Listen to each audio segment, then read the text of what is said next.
Chapitre 10. Une ceinture, 1000 bœufs et quelques pommes. Alcmène et Iolaos sourirent en entendant Héraclès dire qu'il n'était pas très fort pour les relations humaines. Mais ils l'invitèrent tout de même à poursuivre. Iopé avait les yeux grands ouverts.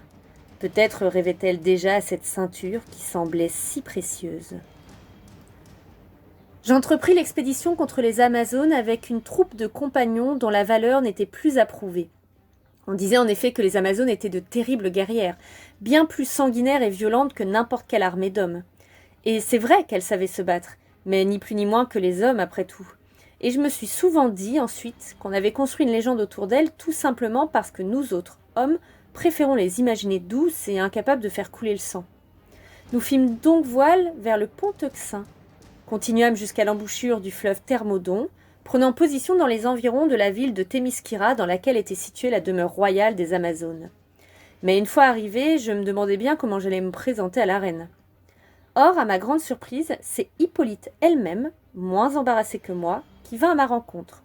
« Les récits de tes exploits sont parvenus jusqu'à moi, » dit-elle d'une voix chaude et douce, « et c'est un honneur pour moi de t'avoir pour hôte. » Aussi désarçonnée qu'éblouie par le feu de ses yeux de velours, je me sentis rougir comme un petit garçon. Je bafouillai une réponse idiote et inaudible qu'elle eut la grâce de ne pas me faire répéter. Elle portait une tunique magnifique que nouait la fameuse ceinture que j'étais venue chercher. Mais comment oser la lui demander ? Je me sentais tellement gauche et rustre avec ma peau de lion sur les épaules, ma barbe foisonnante et mes gestes brutaux. Je n'avais jamais eu dans ma vie à affronter tant de délicatesse. Hippolyte ne me quittait pas des yeux, souriant de ma maladresse. Elle vint à mon secours en me demandant ce que je venais chercher dans des contrées si lointaines. Je finis par avouer que j'étais sous les ordres d'Eurysthée et que je n'avais d'autre choix que de lui rapporter la ceinture qu'elle avait à la taille, même si je n'en avais pas envie. Elle éclata de rire, et sans rien ajouter, dénoua sous mes yeux ébahis la ceinture qu'elle me tendit sans façon. C'est l'épreuve la plus agréable qu'il m'ait été donné d'accomplir, marmonnai-je en m'inclinant maladroitement devant tant de grâce. J'ignorais encore que sur l'Olympe, Héra assistait à cette scène avec une irritation grandissante. Il n'était pas question pour elle de me laisser en paix. Décidée à semer le trouble, elle prend aussitôt l'apparence d'une Amazone et, bondissant au milieu des guerrières, elle leur dit qu'Héraclès s'apprête à enlever leur reine. Les Amazones s'emparent de leurs armes et se précipitent vers mon bateau. Elle monte à bord au moment où, pour remercier la reine, je l'avais enlacée. Ces femmes croient que je suis en train d'abuser de ses charmes et lancent leurs javelots sur moi.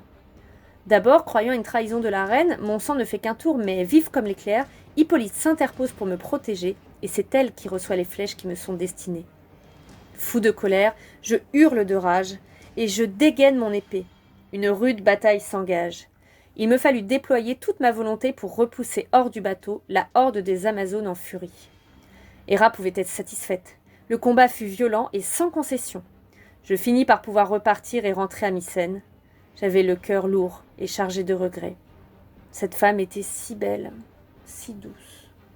« Et la ceinture ?» demanda Iopé. « C'est ta cousine qui la porte tous les jours, » lui répondit Alcmène. « Celle-là » s'exclama la petite fille déçue.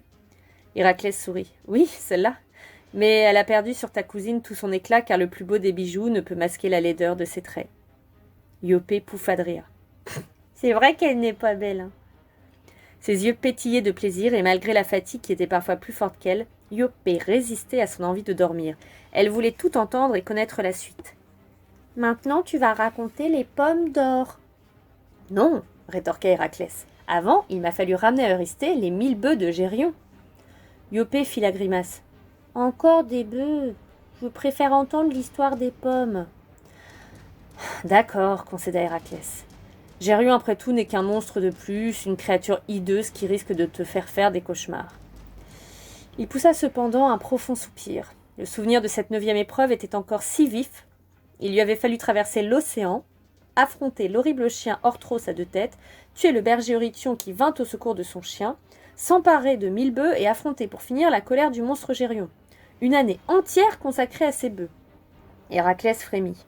La pensée de l'épreuve qui l'attendait, sa descente aux enfers, lui glaçait le sang. Il avait peur et ne pouvait se confier à personne. « Alors ?» La petite voix têtue de Iopé l'arracha à ses sombres rêveries. L'épreuve des pommes, comme tu l'appelles, fut une des plus difficiles. Ce sont des pommes en or, et Eurysthée m'ordonna de les voler. « Ce sont des fruits sacrés !» m'exclamai-je en l'entendant. « Et tu sais que personne ne connaît l'emplacement du jardin des Hespérides ?» J'étais d'autant plus furieux que je n'avais aucune idée du moyen de percer ce mystère. Qui pourrait m'indiquer l'endroit où trouver ces fameuses pommes? Et ne risquais-je pas en les volant de provoquer encore la colère des dieux? La seule chose que je savais, c'est que ces pommes avaient été données par Gaïa, la terre, en cadeau de noces lors du mariage d'Héra et de Zeus. On disait qu'Héra les avait trouvées si belles qu'elle les avait fait planter dans un endroit magnifique, aux confins du monde, le jardin des Hespérides. Je n'en savais pas plus. Mon premier souci fut donc de m'informer du chemin qui conduisait à ce mystérieux jardin. Ne sachant où aller, je partis vers le nord, à travers la Macédoine. Partout où je passais, je faisais savoir que j'étais à la recherche du jardin des Hespérides. On me regardait en souriant ou avec beaucoup de pitié, mais personne ne pouvait me renseigner. Puis je gagnai l'Illyrie, jusqu'aux rives de l'Éridane, où je rencontrai les nymphes du fleuve, filles de Thémis et de Zeus, qui vivaient dans une caverne. Les nymphes étaient joueuses. Elles sautaient hors de l'eau comme de jolis dauphins, et j'eus toutes les peines du monde à attirer leur attention. Quand elles me conseillèrent d'aller voir Nérée, le dieu marin, seul capable de me renseigner, j'eus du mal à les croire. En me parlant, elles n'avaient cessé de jouer et de crier en s'éclaboussant, partant et revenant vers moi avec désinvolture. Si égoïstes et si futiles que, malgré leur beauté, elles étaient détestables.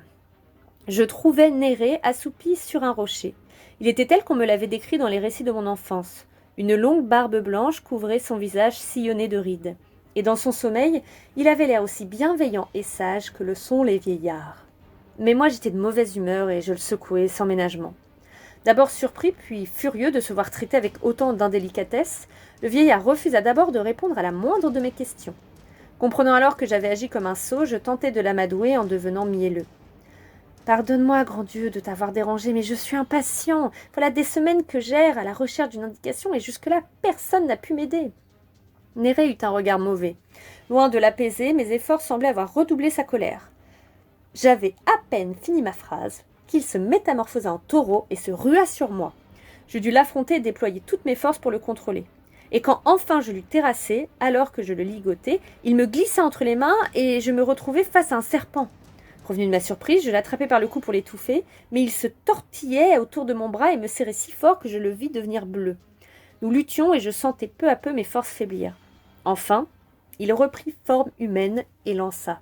« Tu es aussi puissant que le prétend ta légende, et aussi arrogant et maladroit que le disent les vieilles le soir quand elles racontent ta vie au coin du feu. Tu trouveras le jardin des Hespérides près du mont Atlas, aux limites de l'extrême occident. Mais sache que personne ne peut approcher l'arbre aux pommes d'or. Il est gardé par Ladon, le serpent aux 1000 têtes. » Je m'inclinai devant le vieillard en m'excusant encore d'avoir été si brutal. Mais le vieillard ne m'écoutait plus. Il s'était rendormi. Je me mis en route pour le mont Atlas, et pour aller vers l'ouest, je devais traverser le mont Caucase. Il faisait un froid terrible et j'avançais lentement, m'enfonçant dans la neige jusqu'à la taille. Un soir, alors que la nuit s'apprêtait à tomber, je fus arrêté par un spectacle effroyable. Sur l'un des sommets, à quelques pas de moi, un homme à l'allure de géant était enchaîné sur un rocher. Je le reconnus aussitôt, c'était Prométhée.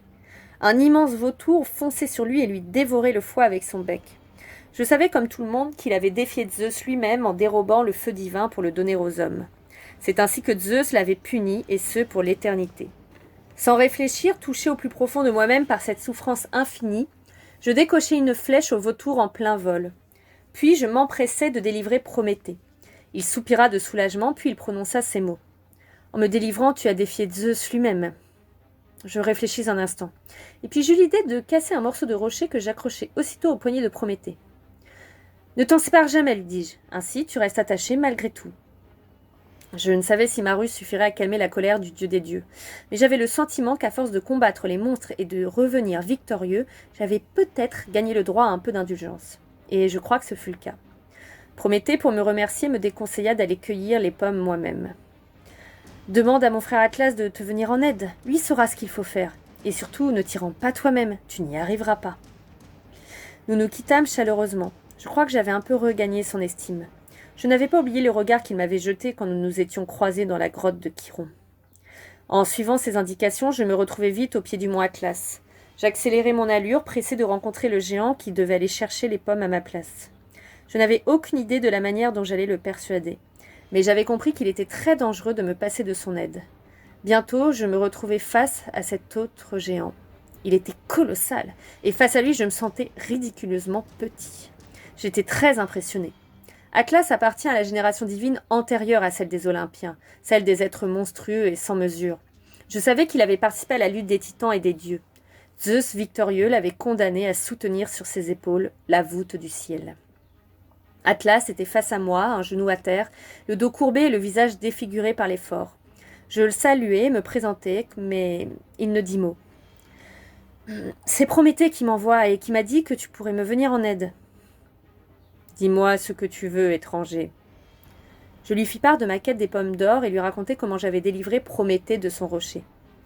Atlas hésita, et soudain il me demanda « Accepterais-tu de prendre la voûte sur tes épaules, le temps que j'aille chercher les pommes ?»« Bien sûr, répondis-je sans réfléchir. Et c'est ainsi que je me retrouvai avec le poids du ciel sur les épaules. Je dus déployer un effort surhumain pour ne pas m'écraser sur le sol tant le ciel était lourd. À mes côtés, Atlas s'étirait dans tous les sens et poussait de petits cris de plaisir à se sentir si léger. « Dépêche-toi, Atlas, le suppliai-je. Je ne sais pas si je vais pouvoir tenir longtemps. » Il s'en alla un long moment. Et je commençai à m'inquiéter. Allait-il revenir ? Mes épaules et mes genoux brûlaient, je sentais mes muscles trembler et surtout mon cœur se serrer d'angoisse. J'imaginais Atlas gambader dans un jardin merveilleux. Où trouverait-il l'envie de revenir pour reprendre son fardeau ? Déjà, je maudissais Prométhée et ses conseils hasardeux, quand le géant fit son apparition portant dans ses mains 3 pommes en or qui rayonnaient d'un éclat irréel. Il me regarda longuement en silence et dit « Peut-être devrais-je moi-même rapporter ces fruits à Eurysthée, et après, je te jure, je reviens prendre ma place. » Mon intuition était juste. Atlas avait pris goût à sa liberté retrouvée. Je cachai mon angoisse et ma colère au fond de moi, et d'une voix que je voulais légère, je dis « Pourquoi pas ? Mais avant, pourrais-tu m'aider à installer un petit coussin sur mes épaules ? Tu es le seul à savoir combien ce ciel meurtrit le dos. » Le géant opina. Animé d'une pitié sincère, il reprit son fardeau. Et dès qu'il eut à nouveau le ciel sur les épaules, je m'écriai « Désolé, Atlas, je n'avais pas le choix. » C'est ainsi que je rapportai les pommes à Eurysthée. « Mais où sont-elles » s'écria Iopé. « Je ne les ai pas vues. » C'est normal, rétorqua Héraclès. Eurysthée ne savait que faire de ces fruits volés aux dieux. C'était un sacrilège, alors il me les a rendus. C'est Athéna, la déesse de la sagesse, qui est une fois de plus venue à mon secours. Elle les a rapportés au jardin des Hespérides, car c'est là qu'elles ont leur place. Et maintenant, petite Iopé, il est grand temps que tu ailles te coucher. « Tu reviendras, murmura Iopé, pour raconter encore. »« Oui, je te promets de revenir à Mycène si telle est la volonté des dieux, répondit Héraclès qui sentit son cœur se glacer d'effroi.